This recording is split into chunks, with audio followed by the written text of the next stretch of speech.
Oke, Assalamualaikum warahmatullahi wabarakatuh. Salam sejahtera, Om Swastiastu, Namo Buddhaya, salam kebijakan. Oke, perkenalkan nama saya Alvaris Hermawan dengan NIM 10324023, jurusan Manajemen Fakultas Ekonomi dan Sosial, Universitas Linggabuana PGRI Sukabumi. Oke, di sini saya ingin membawakan materi tentang seleksi karyawan. Nah, di sini saya akan memaparkan sedikit materi tentang seleksi karyawan. Nah, di sini ada beberapa poin-poin. Nah, yang pertama mungkin pengertian seleksi karyawan, yang kedua tujuan seleksi karyawan, yang ketiga ada proses seleksi karyawan, yang keempat metode seleksi karyawan, yang keenam dan terakhir yaitu ada kriteria penilaiannya. Oke. Langsung lanjut saja kita ke pengertiannya yang pertama. Pengertian seleksi karyawan.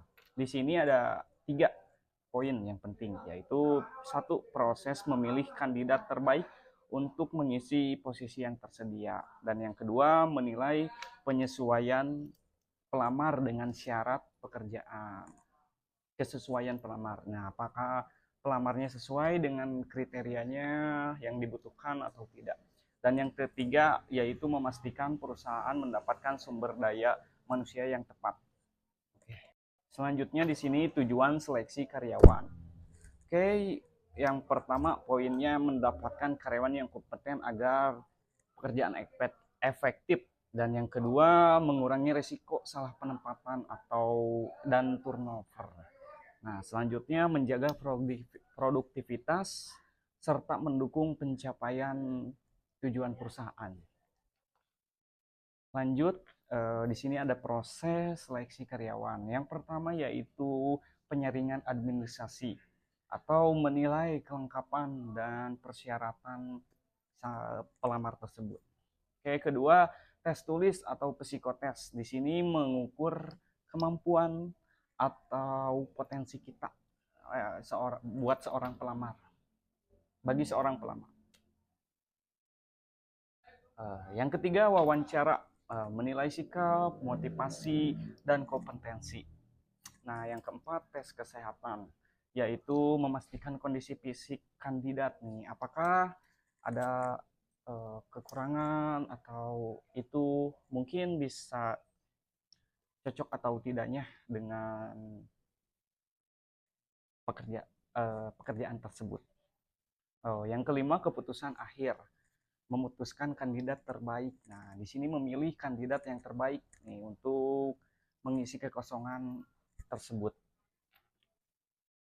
Oke, selanjutnya ada metode seleksi karyawan, yaitu wawancara terstruktur, penilaian objektif. Nah, yang kedua, tes kemampuan atau mengukur skill teknis, dan yang ketiga, poin yang ketiga, assessment center atau simulasi aktivitas kerja. Nah, selanjutnya poin selanjutnya ada background check, verifikasi kejujuran dan riwayat. Oke, yang terakhir poinnya tes kepribadian, menilai karakter kandidat pelamar tersebut.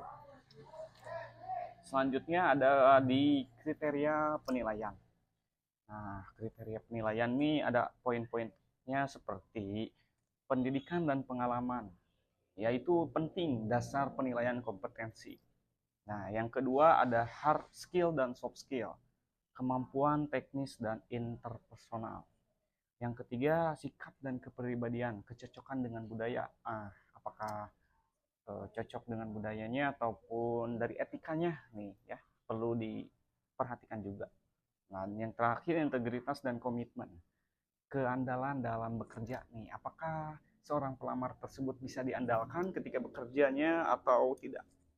Oke, mungkin penutupnya ada 2 poin yang penting menurut saya, yaitu seleksi karyawan yang tepat membantu perusahaan memperoleh sumber daya manusia yang berkualitas jelas ya. Nah, yang kedua, proses seleksi yang baik meningkatkan produktivitas dan daya saing organisasi. Oke, mungkin sekian dari presentasi pemahaman saya tentang seleksi karyawan bagi perusahaan. Itu sangat penting ya. untuk memperoleh sumber daya manusia yang sangat-sangat berkualitas dan bermutu.